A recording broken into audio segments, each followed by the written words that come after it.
Hello दोस्तों। कैसे हैं आप सभी लोग? उम्मीद है सभी स्वस्थ होंगे, मस्त होंगे, जबरदस्त होंगे। तो आज जो हम क्लास का टॉपिक करने वाले हैं बहुत महत्वपूर्ण टॉपिक है आपके असिस्टेंट प्रोफेसर एग्जाम के लिए। मध्य प्रदेश में शिक्षा व्यवस्था। क्या? मध्य प्रदेश में शिक्षा व्यवस्था यार है ना, असिस्टेंट प्रोफेसर के लिए बहुत महत्वपूर्ण है। ये बहुत इंपॉर्टेंट टॉपिक आपका है। वैसे ही टॉपिक आता है आपका जो मानव संसाधन विकास होता है उसके अंतर्गत आता है। क्या? जो आपका यूनिट दिया गया मानव संसाधन विकास, मानव संसाधन विकास, शिक्षा को पढ़ते हैं हम लोग, स्वास्थ्य को पढ़ते हैं और कौशल को पढ़ते हैं। तो मोस्टली तीनों एक ही चीज में आपकी आएगी, क्योंकि शिक्षा आएगी तो हेल्थ यूनिवर्सिटी आपकी जो हो जाएंगी, मेडिकल कॉलेज वगैरह वो भी आपके इसमें आ जाएंगे। तो एक टॉपिक बड़ा टॉपिक है, याद रखना। इसको करने वाले हैं और इसका मेन टाइटल रहेगा मध्य प्रदेश में शिक्षा व्यवस्था, ठीक है ना।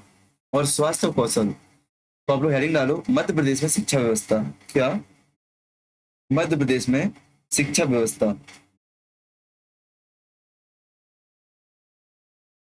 इसको बहुत बड़ा टॉपिक मानता हूँ और असिस्टेंट प्रोफेसर के लिए बहुत महत्वपूर्ण मानता हूँ। क्या? असिस्टेंट प्रोफेसर के लिए बहुत महत्वपूर्ण मानता हूँ, ठीक है। 145 चलो।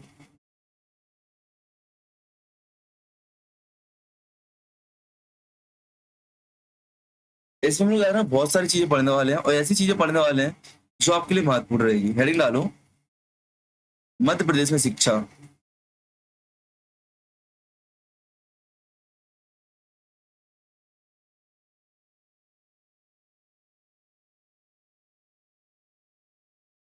मध्य प्रदेश में शिक्षा व्यवस्था, ठीक है ना।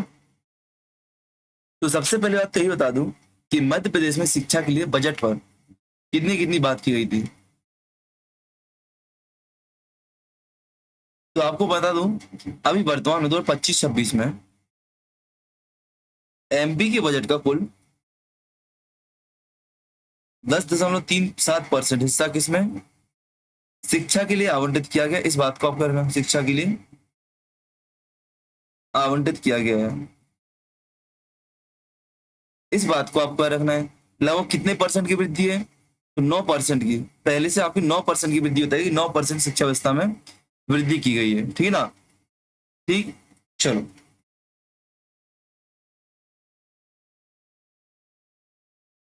जैसे मैं आपको ऐसे बताऊं, तो वैसे आपसे डाटा पूछेगा नहीं, बट आप लिखना चाहो तो लिख लो।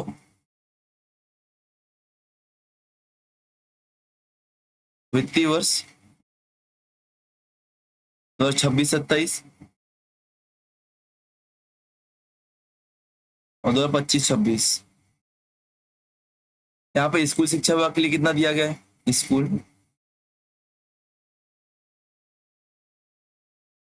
शिक्षा विभाग, उच्च शिक्षा विभाग, ये आपके लिए महत्वपूर्ण है। क्यों? आप लोग इसी की तैयारी कर रहे हैं, इसी का एग्जाम दे रहे हैं आप लोग ना। उच्च शिक्षा विभाग का, उच्च शिक्षा विभाग, तकनीक शिक्षा कौशल विकास एवं रोजगार विभाग,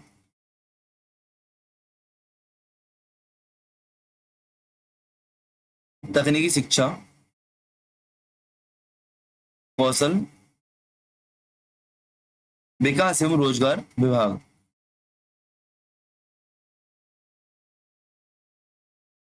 किसके लिए कितना दिया गया था वो? 2025-26 में कितना था? 2025-26 में आपका पहले 36,582 करोड़ रुपए था। करोड़ में पूरी संख्या है। अब 36,730 करोड़ हो गया। पहले यहाँ पे 4,345 करोड़ था। अब 4,247 करोड़ हो गया, कम हो गया संख्या। यहाँ पे 2,739 करोड़ था, अब बढ़कर 2,932 करोड़ आपका हो गया है। यहाँ पे आपका बढ़ गया है, ठीक है ना।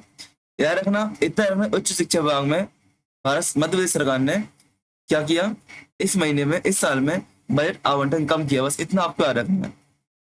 इस प्रकार आपको याद रखना है, ठीक है ना। अच्छा, इसमें लोग पढ़ने क्या क्या वाले हैं? मध्य प्रदेश शिक्षा विभाग के अंदर क्या क्या पढ़ने वाले हैं, देखो।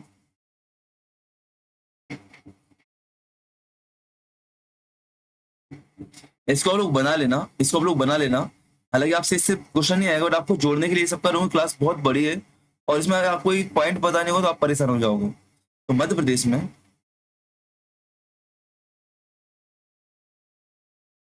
शिक्षा व्यवस्था कैसे क्या है देखो,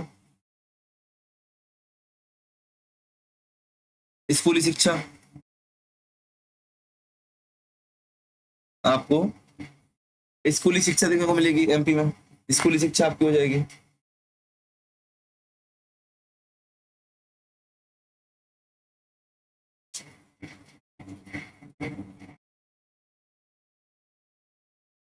मेरे आंखों का आईना काम है।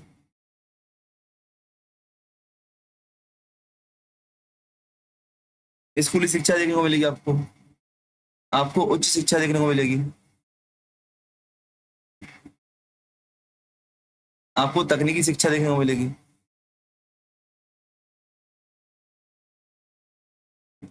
आपको चिकित्सा शिक्षा, चिकित्सा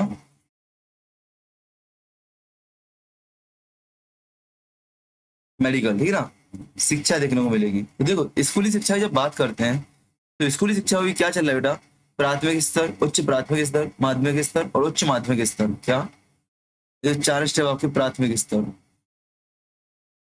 प्राथमिक स्तर में क्या बेटा, आपसे 1 से 5 तक की शिक्षा चलती है, प्राइमरी एजुकेशन। उच्च हाई प्राइमरी, उच्च प्राथमिक शिक्षा 6 से 8, कक्षा 8 तक का। माध्यमिक शिक्षा 9 से 8 और उच्च माध्यमिक शिक्षा, उच्चतर माध्यमिक शिक्षा, इसमें आपको 11वीं 12वीं कक्षा है, क्या आएगी 11वीं और 12वीं कक्षा सम्मिलित होती है। अगर मैं बात करूँ उच्च शिक्षा में, इसमें आपकी अकादमिक आती है और व्यवसायिक आती है, क्या आती है बेटा, इसमें आपकी एकेडमिक शिक्षा आती है जो आप कॉलेज वगैरह करते हैं, इसमें आपकी व्यवसायिक जो आईटीआई वगैरह होते हैं, ठीक है, वो व्यवसायिक इसमें हो जाती है, व्यवसायिक शिक्षा। तकनीक में आपके जो कंप्यूटर इत्यादि के जो प्रोग्राम चलाए जाते हैं कौशल प्रशिक्षण के, वो कौशल शिक्षा एवं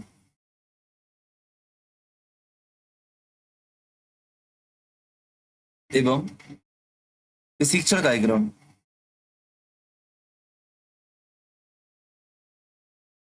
प्रशिक्षण कार्यक्रम। चिकित्सा शिक्षा की बात करें यहाँ पे, चिकित्सा शिक्षा की बात करें तो एलोपैथी शिक्षा, एलोपैथी शिक्षा, आयुर्वेद शिक्षा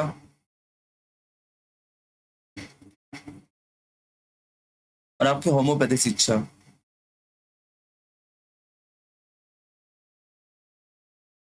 होम्योपैथी शिक्षा, ठीक है ना, ये आपकी चिकित्सा शिक्षा के अंतर्गत आती है।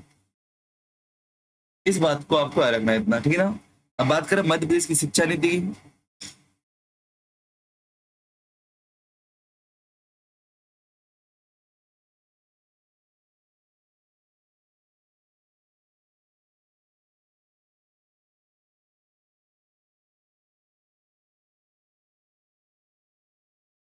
ठीक है ना, इतना हो गया आपका। चलो अब आते हैं मध्य प्रदेश की शिक्षा नीति। एक मिनट को ना, यहाँ पे अगर आपको बजट याद करना तो वैसे करना, स्कूली शिक्षा को 36 करोड़ दिया गया है, उच्च शिक्षा को 4 करोड़ दिया गया है और यहाँ पे तकनीकी शिक्षा को 2 करोड़, ऐसे आप लोग याद कर सकते हो, ठीक है ना।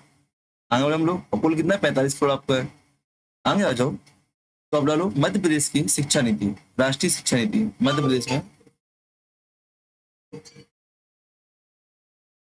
हेलो हेलो, एक कॉल आ गया था।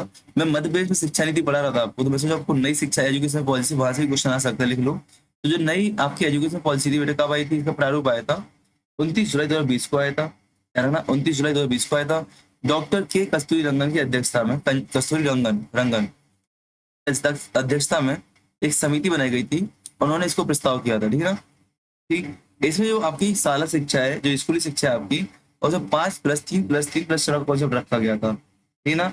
जो 5 वाला कॉन्सेप्ट है, इसमें 5+3+3 मतलब 4, इसमें क्या, बुनियादी शिक्षा, प्राथमिक शिक्षा, माध्यमिक शिक्षा और उच्च अवस्था शिक्षा, क्या, इसमें 5 मतलब क्या बेटा, 5 मतलब बुनियादी शिक्षा, मतलब 5 वर्षों तक आपको बुनियादी शिक्षा दी जाएगी, 5 वर्ष आयु तक आपको बुनियादी शिक्षा दी जाएगी, 3 से 8 वर्ष की आयु तक, 3 से 8 वर्ष की आयु तक के लिए, ठीक है ना। फिर आपकी प्राथमिक शिक्षा आती है।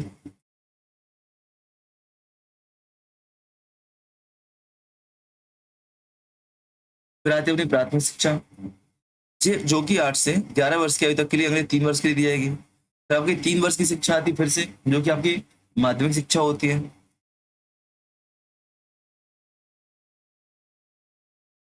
क्या होती है? माध्यमिक शिक्षा होती है, जो कि 11 से लेकर 14 वर्ष तक की आयु के लिए दी जाती है। और फिर आपकी होती है फोर्थ 4 ईयर की, जो होती है आपकी 4 ईयर की, क्या होती है आपकी? उच्च अवस्था की शिक्षा होती है। उच्च अवस्था की शिक्षा होती है जहाँ पे 14 से 18 वर्ष तक की शिक्षा दी जाती है, ठीक है ना।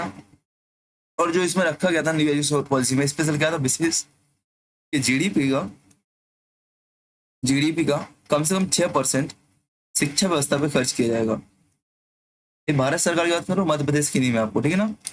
ये मैं भारत सरकार की बात करो, मध्य प्रदेश की नहीं, ठीक है। यहाँ पे इसके तहत मिशन अंकुर भी चलाया गया था आपका, मिशन अंकुर चलाया गया था, जिसमें कक्षा 1 से 3 तक के छात्रों के लिए मूलभूत साक्षरता और संख्या ज्ञान को रोचक बनाना था। क्या? मूलभूत साक्षरता और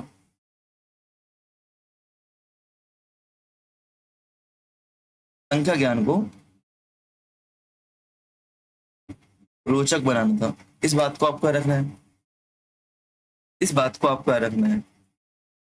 अगला क्वेश्चन आपके सामने, इसमें आ जाओ मध्य प्रदेश की शिक्षा नीति। क्या मध्य प्रदेश में राष्ट्रीय शिक्षा नीति कैसे लागू होती है? मध्य प्रदेश में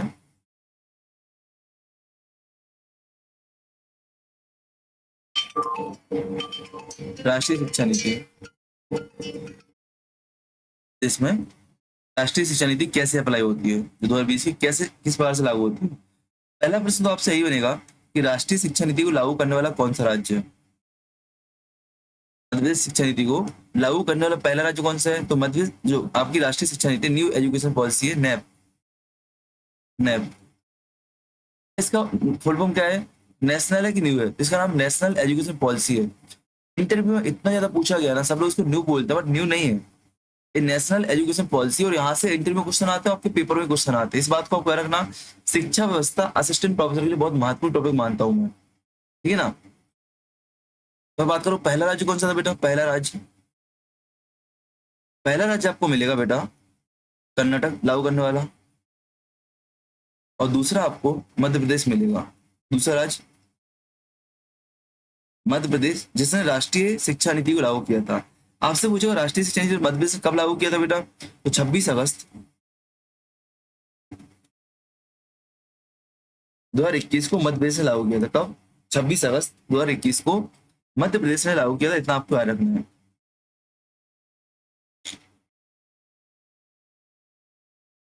ठीक। आपसे पूछेगा कि जो राज्य का पाठ्यक्रम है एनसीईआरटी कब से लागू हुआ? तो राज्य में जो पाठ्यक्रम एनसीईआरटी के आधार पर लागू हुआ बेटा, कब से लागू हुआ? 2022 अप्रैल 2022 के सत्र से लागू किया गया था। एनसीईआरटी आधार क्या आपका पाठ्यक्रम, ठीक है ना। यदि मैं पूछूं कोई राष्ट्रीय एजुकेशन पॉलिसी को मध्य प्रदेश के किन किन राज्यों में लागू किया गया पायलट प्रोजेक्ट के तहत पर? पायलट मतलब कि शुरुआत में पायलट प्रोजेक्ट क्या होता है? प्रैक्टिकल होता है लगाने के लिए। किन किन राज्यों में? भोपाल में,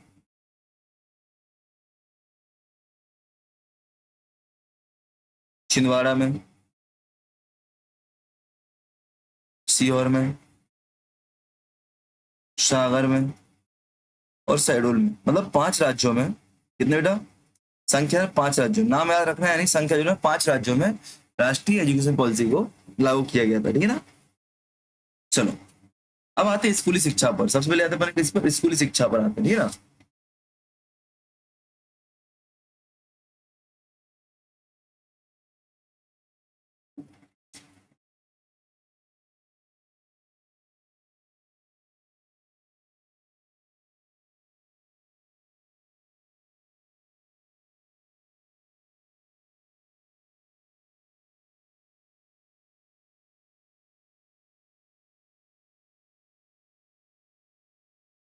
यार हमें यहाँ पे बहुत सारी चीज महत्वपूर्ण आपको मिलेगी। डाटा आप याद कर पाओ या ना कर पाओ, फैक्ट आपको जरूर याद करना है। क्या? स्कूल एजुकेशन, स्कूली शिक्षा सबसे महत्वपूर्ण चीज है, सबसे इंपॉर्टेंट चीज है।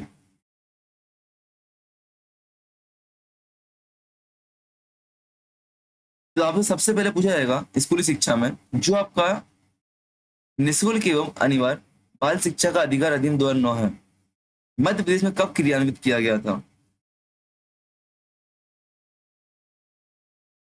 आपसे सबसे पहला क्वेश्चन है यहाँ पे, जो स्कूली शिक्षा के लिए निःशुल्क एवं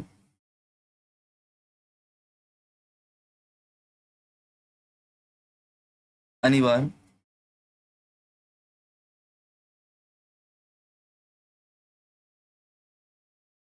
बाल शिक्षा अधिकार अधिनियम है, बाल शिक्षा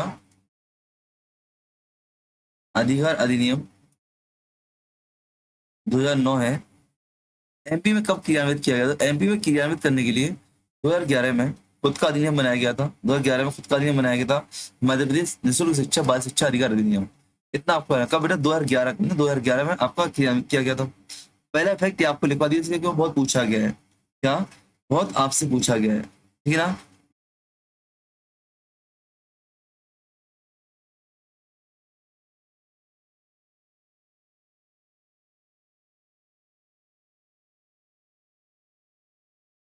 एक आपसे डाटा पूछता है साला त्यागने का मतलब स्कूल को बच्चे छोड़ देते हैं ना, स्कूल शिक्षा को छोड़ने वाला। एक छोटा सा हेडिंग डालो, स्कूल शिक्षा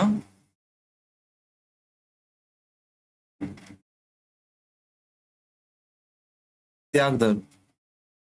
मतलब कि ऐसे बच्चे कि जो आपके स्कूली शिक्षा से 1 से 5 तक की शिक्षा को छोड़ देते हैं या छोड़कर अपना स्कूल छोड़ दे वापस ज्वाइन नहीं करते हैं, ऐसे कितने हैं? तो देखो 2023-24 की तुलना में, ये पूरा डाटा इकोनॉमिक सर्वे का बेटा, 2023-24 की तुलना में 2024-25 में कक्षा 1 से लेकर 5 तक, कक्षा 1 से लेकर 5 तक के छात्रों की त्याग दर में कमी तो आई है। और कितने? 0%, मतलब कि आपकी 0% कमी, मतलब जो आपकी त्याग दर पहले थी वही आपकी, याद रखना, ठीक है ना? मतलब कि पहले जो था, पहले बच्चे स्कूल छोड़ते थे, बट आपके अब 0% बच्चे 1 से 5 तक के बच्चे स्कूल छोड़ते, क्यों? भैया नाम लिखवा दिया, अब बच्चे जाए चाहे ना जाए, स्कूल के जो मास्टर उनकी जिम्मेदारी बच्चों को पकड़ के ले आओ, पास करो, क्योंकि वो ऑटोमेटिक 5वीं तक पास हो जाते हैं। अब यहाँ पे हो सकता है 5वीं फेल हो तो स्कूल की त्याग रेट आपकी बहुत ज्यादा हो जाए, ठीक है ना? ठीक, 2024-25 में कक्षा 6वीं से लेकर 8वीं तक के बच्चों का सालाना त्याग दर रेट कितना? 6.8, मतलब 6वीं से लेकर जब बच्चे 8वीं तक आते हैं तो 6.3% बच्चे ऐसे होते हैं जो बच्चे स्कूल तो जाते हैं और स्कूल जब छोड़ देते तो लौट के नहीं आते, नाम कट जाता है, लौट के नहीं आते, फेल हो जाते हैं, कभी लौट के नहीं आते हैं, ठीक है ना? इसको आपको याद रखना है। इसको बोलते ड्रॉप आउट रेट बोलते हैं, त्याग दर क्या इंग्लिश में? ड्रॉप आउट रेट बोलेंगे, ड्रॉप आउट रेट अपन इसको बोलते हैं, स्कूल ड्रॉप आउट रेट इसको बोलते हैं, कितना है, ठीक है? ये आपको याद रखना है, ठीक है ना? ये आपको याद रखना है। जब मध्य प्रदेश भारत सरकार आई थी उस टाइम पे आपकी जो 1 से 5 तक की टैगरेट 9 से 10% थी, जो घर का जीरो हो गई है, यहाँ पे 10.4% जो आपकी 6 बची हुई है, ठीक है ना? हालांकि इसमें इतना महत्वपूर्ण डाटा मेरे को नहीं लगता कि याद है, बट ड्रॉप इट याद रखना, ये 0% है, 6.3% फिलहाल में, ठीक है ना?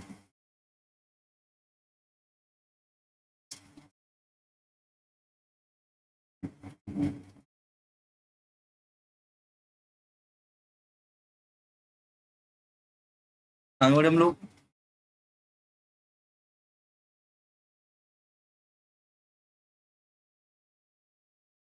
आपकी मध्य प्रदेश में अब कुछ रिपोर्ट होती है कि आपकी आती है you dice plus report, you dice plus report. मैं आपके लिए वही फैक्ट लिखवा रहा हूँ जो आपके काम के एग्जाम ओरिएंटेड। मैं ऐसा नहीं कि आपको भर के लिखवा रहा हूँ, भर के आपसे नहीं, काम की चीज आपसे पूछी जाती है, काम की चीजें मैं आपको करवाऊंगा। यूडाइस प्लस रिपोर्ट आपसे पूछी जाती है तो पहली बात तो इसका फुल फॉर्म आपसे पूछेगा, पहले बात तो इसका आपसे फुल फॉर्म पूछेगा, इसका फुल फॉर्म क्या है? Unified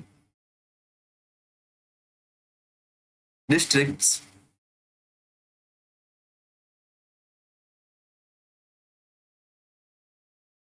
information system for education, system for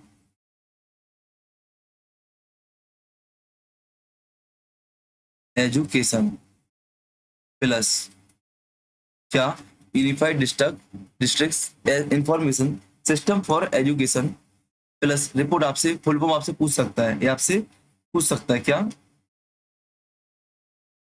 unified district information system for education plus, ये आपसे पूछ सकता है। इसमें क्या होता है, यह एक पोर्टल है, क्या आपका एक पोर्टल है, एक प्रकार का पोर्टल है जहां पर कक्षा 1 से लेकर 12 तक के सभी स्कूलों का ब्यौरा अंकित किया जाता है, ठीक ना। ठीक, क्या पंजीकृत 1 से लेकर कक्षा 1 से लेकर 12 तक के जो स्कूल इसके पंजीकृत है ना, इस पर उनका पूरा आपको डाटा इस पर मिल जाएगा, डाटा डाटा इस पर दिया जाता है, ठीक ना। ठीक ना। जो इसकी रिपोर्ट आई थी, यूडाइस प्लस की रिपोर्ट आई थी कब, 2023-24 में।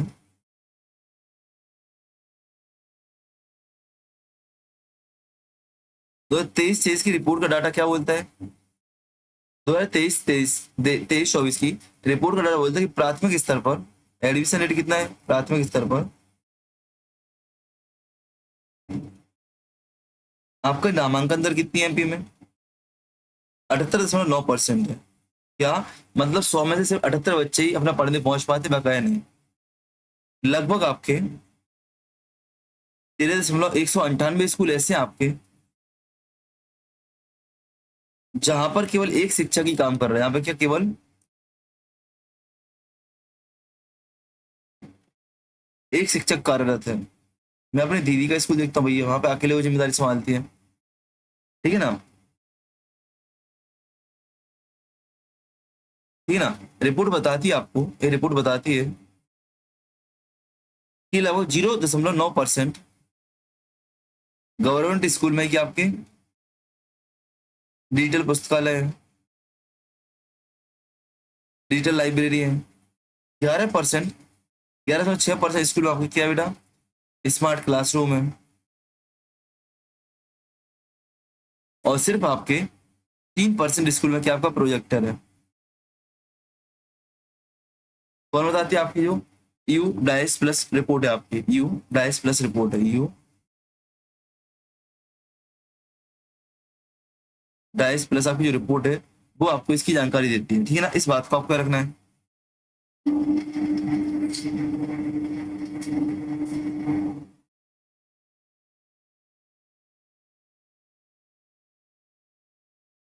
रुकना है मिनट, हाँ चलो, माफी चाहूंगा, जो लाइट जाती है पूरी हड़बड़ हो जाती है ऊपर नीचे। चलो, यहाँ पे आपसे पूछेगा, फैक्ट पूछेगा स्कूली शिक्षा से संबंधित, एक फैक्ट। अब इसको मैं 5 स्टार पॉइंट दूंगा, तो यहाँ से प्रश्न बनेगा आपसे, आपसे पूछेगा देश का पहला पूर्ण कार्यात्मक साक्षर जिला कौन सा है। अब कार्यात्मक साक्षर क्या, मैं आपको बताता हूँ अभी। देश का पहला, प्रदेश का, प्रदेश का पहला पूर्ण कार्यात्मक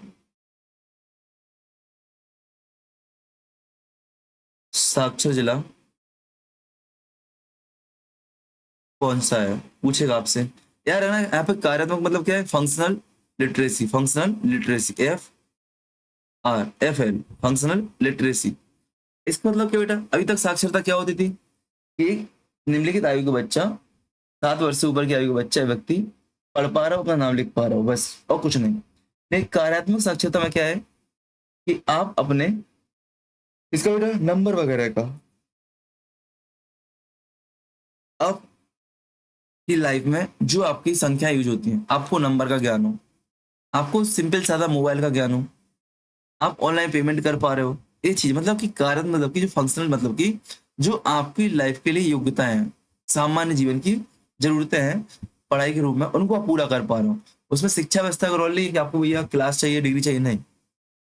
आपकी जो बेसिक नीड है आप उनको पूरा कर पा रहे हो, तो वो आपकी कार्यात्मक साक्षरता है। चाहे नंबर का ज्ञान हो पैसे के लेन देन में, चाहे ऑनलाइन पेमेंट का ज्ञान हो, वो चीजें।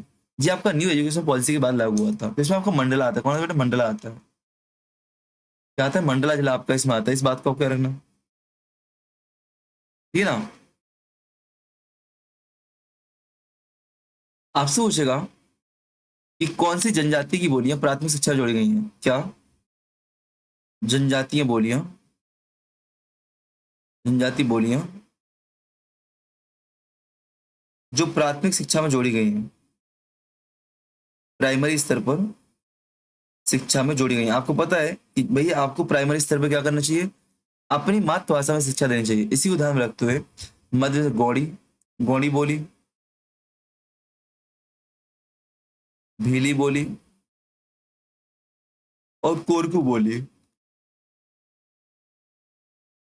पीढ़ी, गौड़ी और कोरकू, ये बोलियां आपकी प्राथमिक शिक्षा में जोड़ी गई हैं। इस बात को आपको रखना है। आपसे पूछा जाएगा पहला आवासीय संस्कृत विद्यालय, मध्य प्रदेश का पहला आवासीय संस्कृत विद्यालय कहाँ मिलेगा, पहला कहाँ मिलेगा आपको, ढिंडोरी में, ढिंडोरी जिले में। सेकंड आपको मिलेगा रतलाम में, कहाँ पे,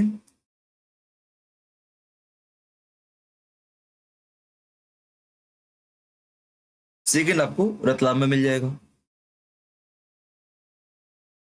आपसे पूछागा स्कूलों में एआई पढ़ाने वाला पहला राज्य कौन सा है देश का, स्कूल में आर्टिफिशियल इंटेलिजेंस पढ़ाने वाला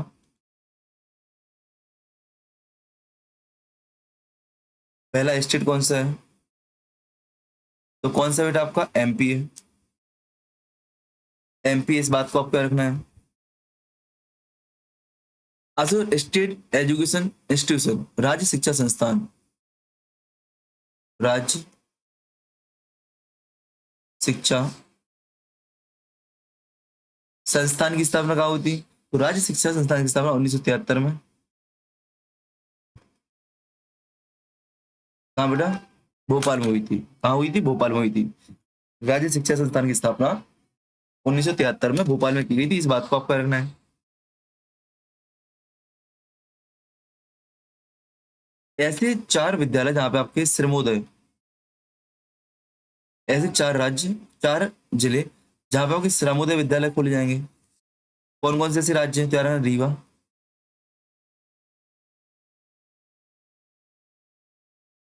शहडोल, रीवा, शहडोल, छतरपुर और आपका रतलाम। ये आपके चार ऐसी जगह हैं जहां पर आपके श्रमोदय विद्यालय खोले जाएंगे, क्या आपके श्रमोदय विद्यालय खोले जाएंगे। और श्रमोदय स्थापित करने वाला एमपी क्या हो जाएगा, इस आधार पर एमपी फर्स्ट स्टेट हो जाएगा, एमपी फर्स्ट स्टेट आपका हो जाएगा। आपसे हो जाएगा देश का पहला हेलीकॉप्टर पायलट ट्रेनिंग स्कूल कहाँ पे है, देश का पहला, देश का बोल रहा हूँ मैं, देश का पहला helicopter helicopter helicopter by helicopter pilot training school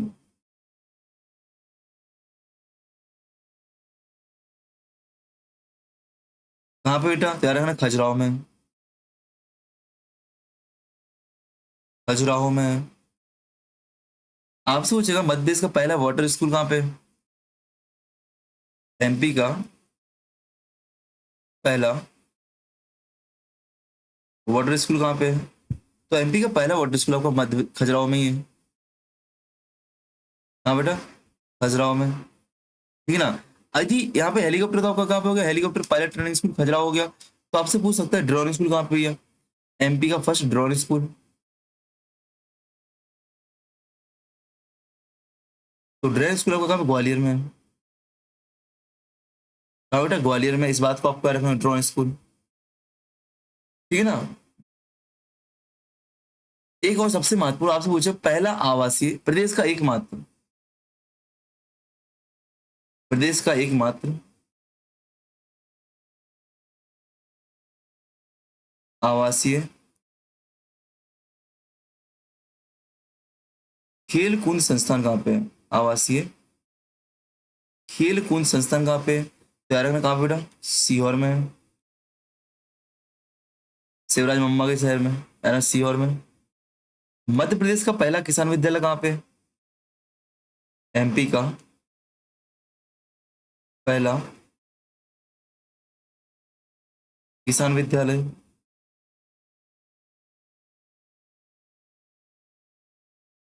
Jabalpur में है। यहाँ पे जबलपुर में है। आप सोचिए जिला, डिस्ट्रिक्ट प्राइमरी एजुकेशन प्रोग्राम, जिला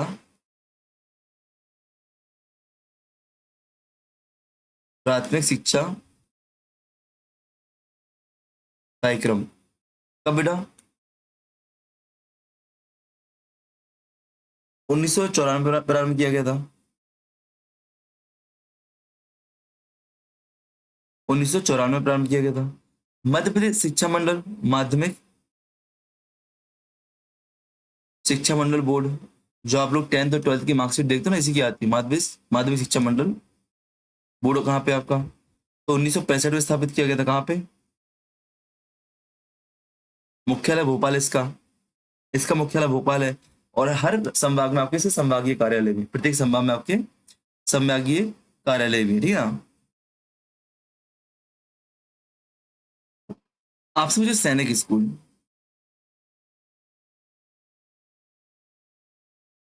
सैनिक स्कूल, तो एमपी का पहला सैनिक स्कूल कहाँ पे बेटा? पहला सैनिक स्कूल कहाँ पे? 1962 में रीवा जिले में बनाया गया था।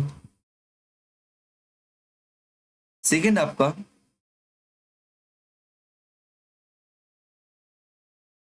मालनपुर भिंड बनाया गया 2018 में। और थर्ड आपको कहाँ पे बेटा?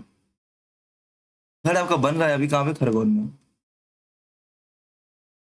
तो आर्मी पब्लिक स्कूल अलग होते हैं, सैनिक स्कूल अलग होते हैं, याद रखना। आर्मी पब्लिक स्कूल अलग होते हैं आपके, ये सैनिक स्कूल आपके अलग है, ठीक है ना? याद रखना। ठीक। आपसे मुझे एनसीईआरटी का फुल फॉर्म क्या है? एनसीईआरटी का फुल फॉर्म क्या है? और एनसीईआरटी का क्षेत्रीय कार्यालय एमपी में कहाँ पे है? रीजनल ऑफिस कहाँ पे है? एनसीईआरटी। इसका फुल फॉर्म आप बताओगे, इसका क्षेत्रीय कार्यालय मैं बताऊंगा। क्षेत्रीय कार्यालय कहाँ पे बेटा? एमपी में। इसका क्षेत्रीय कार्यालय एमपी में कहाँ पे है? झारखंड में कहाँ पे है? भोपाल में है। कहाँ पे? इसका क्षेत्रीय कार्यालय एमपी में भोपाल में, इस बात को आपको रखना है।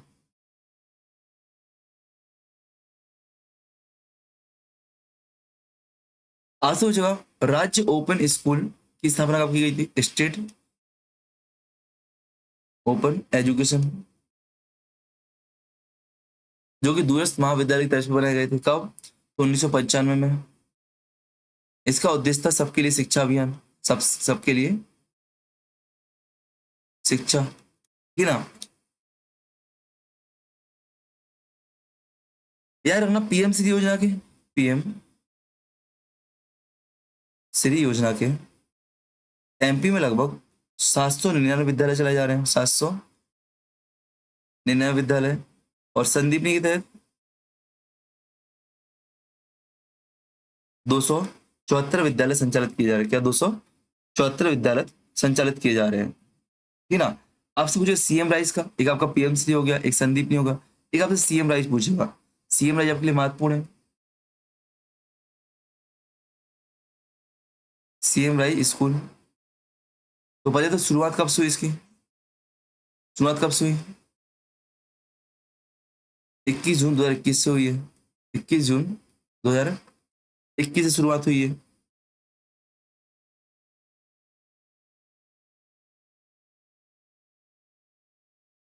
आपको बता दूं, आर्थिक सर्वेक्षण 2024-25 के अनुसार लगभग 274 स्कूल प्रस्तावित थे एमपी में, प्रस्तावित थे। जॉब से पूछा नहीं जाएगा, जॉब से पूछा नहीं जाएगा, ठीक है ना? लेकिन अगर आपसे पूछे वर्तमान में, अभी नया डाटा है, वर्तमान में कितने सीएम राइज स्कूल आपके हैं? 370 सीएम राइज स्कूल संचालित हो रहे हैं एमपी में, इस बात को आपको याद रखना है। और इसको किसके द्वारा? स्कूल शिक्षा विभाग के द्वारा, ठीक ना? हालांकि इसमें अलग अलग डाटा आता है, जनजाति कार्य विभाग आपका अलग बताता है, स्कूली शिक्षा विभाग आपका अलग बताता है, ठीक है ना? रिपोर्ट आपकी अलग बताती है। आपको सीधा रहना, स्कूली शिक्षा मंत्री कौन है? आपको उदय प्रताप सिंह है, ठीक है ना?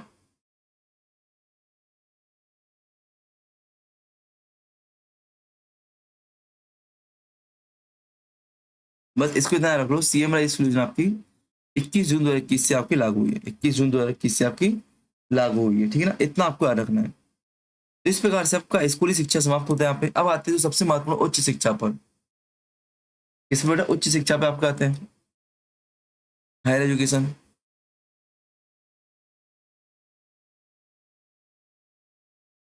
उच्च शिक्षा पर, हायर एजुकेशन पर, ठीक है ना। हायर एजुकेशन सबसे महत्वपूर्ण आपसे क्या पूछा जाता है, जो आपके सेंट्रल यूनिवर्सिटीज हैं और आपके विश्वविद्यालय, उनकी स्थान पूछा जाता है, उनकी डेट पूछी जाती है, उनका स्थान और उनकी डेट पूछी जाती है। इस बात को आपको रखना। स्थान तो सबको याद, डेट याद नहीं होती है। स्थान तो सबको याद होता है, डेट याद नहीं होती है, ठीक है ना। और साथ में आपकी जो क्या बोलते हैं, लोग आपके टेक्निकल संस्थान हैं, उनके भी सेम। यहाँ पे आपकी सृजन पीठ भी आपसे पूछे जाएंगे, सृजन पीठ भी आपसे पूछे जाएंगे। तो आपका एक महत्वपूर्ण पार्ट आपका शुरू है। एक बार तो स्कूली शिक्षा आपसे कम पूछी जाती थी, बाकी प्राइमरी एजुकेशन वगैरह पूछी जाएगी। बट आप एपी की तैयारी करो तो आपको हायर एजुकेशन से बहुत सारे क्वेश्चन बनेंगे, यहाँ से आपका टॉपिक महत्वपूर्ण है। एक बार मैं बोलूँ, ऊपर जो आपने लिखा उसको रिवाइज करके आओ जल्दी से, और जो लिखा उसको रिवाइज करके आओ, इसमें कंटिन्यू करें।